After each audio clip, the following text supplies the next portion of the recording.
Hello and welcome to the YouTube channel of mprugs.com. Hope you and your family are doing well. In today's episode, I'm going to be featuring a whole lot of beautiful, very high-end pure silk gome rugs to not only showcase some of the most beautiful pieces that have recently been created, but also this is going to be a two-part series. I'm going to be giving you the sad story of many of these workshops, rugs like, for example, the beautiful, this is almost classic, piece from the Mehdi Sadegh workshop. This is a workshop that doesn't exist anymore. It is now being made privately by some of the weavers that used to work for the workshop. And this is just one example. For those of you that have followed my channel and know what when I talk about the gome rugs and the Persian rugs in general, there has been a tremendous decline in the production and in the availability of the high-end pieces. The workshops, like for example, I just mentioned to you, I showed you this piece right here. There's also, for example, a very sad story about the Mapur workshop. I'm going to feature that piece in this video as well. I'm also, and this is an Easter egg, for those of you that are passionate about Persian rugs, in the second part of the video, I'm going to be talking about and showcasing a few actual pieces of one, if not the most famous current contemporary Persian rug workshop in Iran known as the Jamshidi family. Yes, I have a few pieces. These are extremely exclusive, but it is also, we pulled some strings to make it happen. So I'm going to feature some of them actually in the second part of the video. But what I wanted to do was showcase to you multiple pieces that are very much in terms of quality right up there with the Jamshidi pieces. And I'm just going to use an example right here. We have a piece right here. This is from the Nejad family workshop and family. Now these are this is a still functioning workshop, but you see this colorful, amazing design. This is obviously something that is a very unique, very special piece. But this is almost like the Jamshidi family's pieces, almost. This would be something like a very close, silver medalist. The Jamshidis are simply it's like the standard of, when you talk about the epitome of Persian rugs. But this is what I call a Jamshidi-like type of quality, the weight, the density of the gome rugs. And this is a workshop that, as I mentioned, is still open. But what I'm going to do is I'm actually going to showcase to you 9 different gome rugs. These are all about the same size, 5 foot by 3 foot, about 1.5 meters by 1 meters. If you are passionate about Persian rugs, if you enjoy Persian rugs, in this video I'm going to take you down a journey. I'm going to show you 9 distinct, different pieces. I'm going to start out, for example, we have the Hossein Nejad piece right here. This is a stunning 900 kpsi Jamshidi-like quality. As I mentioned to you, the Jamshidis are, for those of you that are blessed to have had the opportunity to have held them in your hands and to have seen them, you will know that their quality, the way that they weave the rugs, it's just on another level. The best way, as I always tell my folks, my clients, there are many of us that are passionate, for example, about watches. Well, if the gome rugs, and this is kind of like, this is how I look at it. The gome rugs, the pure silk ones, they start out with the medium to standard high quality pieces, things like, for example, Tag Heuer, Omega, Breitling. This is how I look at it. Then you have the high-end pieces. Pieces that, like you will see here in this video, they are kind of like the Rolexes. And then you have the top of the top. At the very tip, you have pieces like the Jamshidis. You have pieces like the Nabiri. But basically, when it comes to the most expensive, the most exclusive pieces, we're talking about Jamshidis. But again, we're going to talk about that in the next video. But with, for example, rugs like the Hossein Nejad family, this is a workshop that's still open. So you have a rug, for example, their production has slowed down due to the exporting of the Persian rugs has dwindled by more than 90%. Also, there has been a huge influx of machine-made rugs.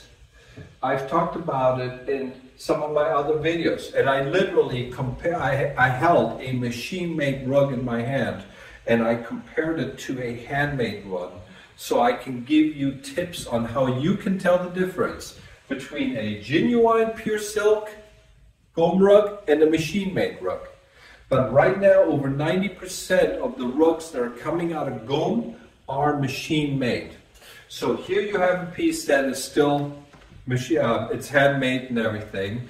Then, for example, we have the piece right here that I mentioned earlier, an absolute, just amazing, beautiful piece by the Hosseini Nejad workshop, still available, still open. The workshop is done, but like I said, most of those have really cut back because of the economic situation, politics, and all that stuff.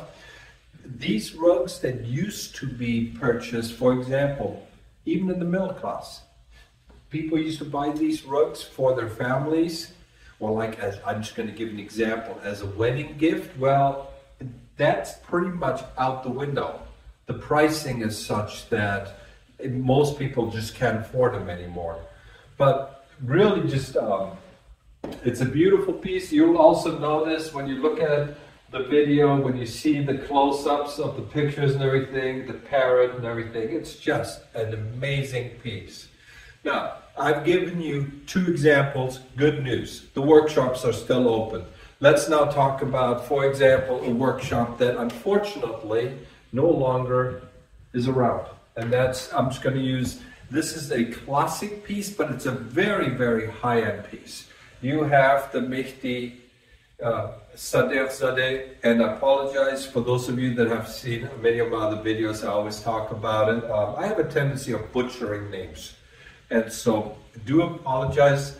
But here you have 900 kpsi, absolute stunning piece. This is absolutely, it's just an amazing. But here is a workshop that for generations made rugs, and it just gotten to a point where they couldn't keep up. Like so many of the workshops, they are now no longer selling rugs through their workshop. They don't have weavers that work for them. Instead, what they have done is they either make a few rugs themselves in their homes. They have set up like the basement type thing where they weave the rugs, or they take, they contract it out to the weavers that used to work for them. And so it's a really sad story, but here you have this, you have an example of a workshop that used to produce maybe a dozen or 2 dozen rugs a year. Well, now that you're lucky to get 1 or 2 a year. And unfortunately, that's the way it is. Now, the next rug is going to be this piece right here that I'm standing next to, the Golistan. What is really, this is a workshop that's still open at Golistan Samadhi. But what's really unique about this piece is that it was woven like in the old days. For those of you that are passionate about the Persian rugs, we're talking about 800 knots per square inch. We're talking, I mean, this is a very, very high-end piece. But what is really nice about it is that even though it's a new piece, it was woven like in the old school ways. You will notice the fringes, for example, they're not light colored. They're not whitish, beige like the pure silk pieces are. These were actually dyed and they are brownish. That is how rugs were woven. If you look at antique rugs, if you look at very old rugs, the reason that in the old days, even wool, cotton, foundations and all that stuff, all of that was always a shade of off-white. So in the old days, to give it a uniform look, they would color the silk or the wool, the foundation. It would all be colored like brown or something. And so that is what you have here. It's a really, really nice piece. This workshop is still open. Now, we have another piece right here. This is the Samadu. Really, again, Jamshidi-like quality, stunning piece, 800 knots per square inch. Workshop is still open. And again, I'm just going to use an example here. The details and everything. This is what people want. Now, to give you a very sad story. If you are into, like I said, for those of us that are into the Persian rugs, this is probably one of the saddest. The Mapur workshop. One of the workshops that decades ago, I remember my dad used to get rugs and he knew the folks and everything. You will notice beautiful pictorial piece. This is actually the smallest of all the ones in this video. You're looking at 4 foot by 2.5 feet, about 1.2 meters by 80 centimeters. But this is a workshop that doesn't exist anymore. They used to be extremely highly respected, well known, and what made them apart, what set them apart, was their workmanship and design. And so here is a piece that you will also notice on the fringes has what looks like there's little strands of black, and it makes no sense. You have little, it looks like fibers, but threads of the fringes that are deliberately put in. This is how badly things are. You have a rug where the workshop was basically by the competition of the machine-made rugs. They just couldn't afford to stay open. Not only were they put out of business, but so many have copied their designs that they actually have to put flaws into the rugs on purpose to make it look like, to literally be able to say, yes, this is a genuine handmade piece. It makes no sense for someone to produce a rug of this caliber, and you notice the black strands in the fringes. It would make absolutely no sense for them to have done this other than having to do it on purpose. This is a perfect example for just how badly things have come. These are, after all, beautiful art pieces. People buy these not just because these are rugs to be walked on or something, but they're almost pieces of art. People appreciate them. You can have a rug that can take several years to weave. I'm just going to use an example here. You have the Samadhi piece here. This is a rug that probably could have taken about a year, year and a half to weave. And this can only be done by one person at a time. So you have what a lot of people consider to be almost a form of art. And then you have family workshops like the Mapur that are basically put out of business by the influx of the machine-made rugs, by politics and everything else. So now, before I continue on and showcase you the last 3 workshops and the last 3 rugs, I want to briefly take a moment, as I always do in my videos, and let you know that number one, if you enjoy our channel and everything, feel free to subscribe. If you want to see more information about these rugs, feel free to visit us at mprugs.com. Also, if you have questions about a rug that you may own yourself, and you just want brief information, feel free. There is a link below in the description. I explained to you the size of the pictures I need and the type of pictures. And feel free to email them to me, and I can certainly take a look and give you a quick answer if possible. I do this all the time, and as our channel keeps growing, more and more people contact us. And for those of you that have been with us for all these years, we thank you. Now, with that out of the way, I'm going to keep on going here because, like I said, and I've mentioned this in some of my other videos, I do not basically take videos and then cut them up into pieces. I do it pretty much in one shot. So in this case right here, we have a Chaffee. This is a workshop that's still open. Really nice piece. 800 knots per square inch. Again, it's like a Jamshidi. If you know the difference between the two, you will know when I say like a Jamshidi, I'm not even putting it at the same level, but I'm saying it that they're on their way. They're getting there. But as you can see, it's a really nice piece. Now, next thing, we have another unusual design. This is from the Takbaf Gom family and workshop in Gom. These guys are still around, 800 knots per square inch. Unusual design, superb quality. This is again something that many of my clients like. All of these pieces, they either buy them and put them in formal places in their homes or office, or many times they also hang them on walls. Of course, they all feature signatures and everything, but really exclusive pieces. And this is why when I wanted to do the video, I chose 9 pieces that we have recently added that are all unique designs. I didn't want to have to basically tell you a sad story and use 9 different rugs that all have the same design and colors and everything. So finally, I'm gonna, and again, unfortunately, I'm gonna end it on a sad note. And this is another workshop. Now, this one is from the Kalajami family. God, I know I screwed this one up. This is a workshop that unfortunately does no longer exist.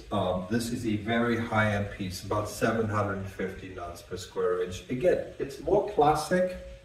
And this is kind of what you will also notice.